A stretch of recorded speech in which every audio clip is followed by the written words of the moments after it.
So here I want to just emphasize a couple of things to keep in mind when dealing with what I would call questions like this on the ACT, but author technique questions, strategy questions, however you want to classify them.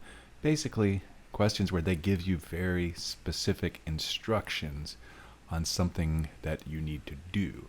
And the number one reason why students get these questions wrong is that they don't read the instructions carefully. It can be very easy to overlook the actual question. So what I want to emphasize here is that you can't get these questions right very reliably if you just look at the answer choices. You have to look at what they're asking you to do, and within that you want to focus on the most specific instructions within that. In this case, that specific instruction includes the word specific, but it won't always. But the most specific description of the assembled groups of quarks. Well, pretty interesting is not very specific. A shape, if we were to delete the underlined portion, well, that's not specific at all. And a certain shape, well, that's pretty vague. Hexagonal, six-sided, that is that. So, looking through some more examples here. 49. Given that all the choices are accurate, which one best uses a comparison to emphasize that the weather on Mount Washington can be extreme? Okay, a comparison that emphasizes that the weather can be extreme. So it says here, Mount Washington is the tallest peak in the presidential range. So it's definitely not going to be that, because there's nothing whatsoever about weather in A. It's much colder at the summit than at the base of the mountain.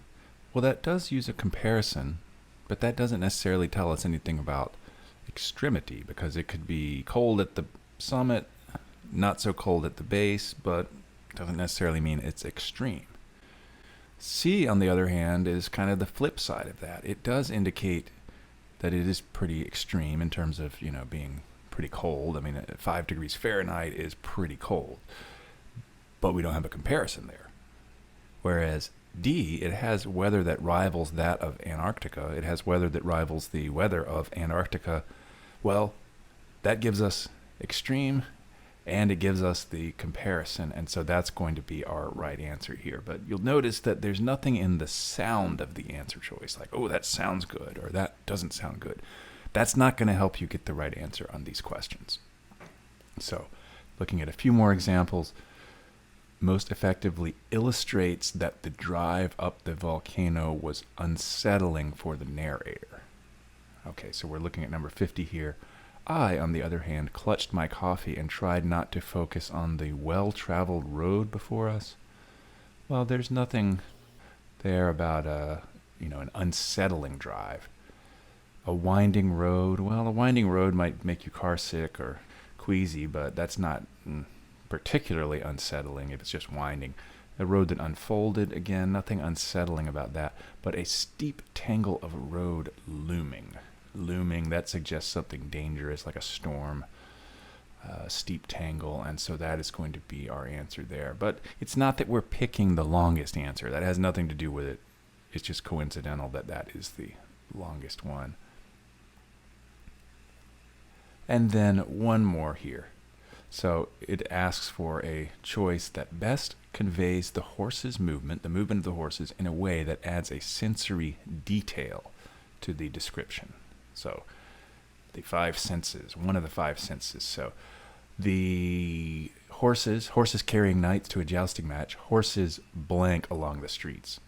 Well, walk is not a real sensory detail, nor is move, nor is travel, but clip clop, that would be an example of, oh boy, do I want to try to spell this? I don't. Oh boy, it's been a while. Onomatopoeia. I'll type it on the screen after the fact. That would be a good spelling bee word. But that's what we've got there with answer choice G. So read the question, follow the instructions, and look for the most specific clue or hint in the question stem, and that should lead you to the correct answer.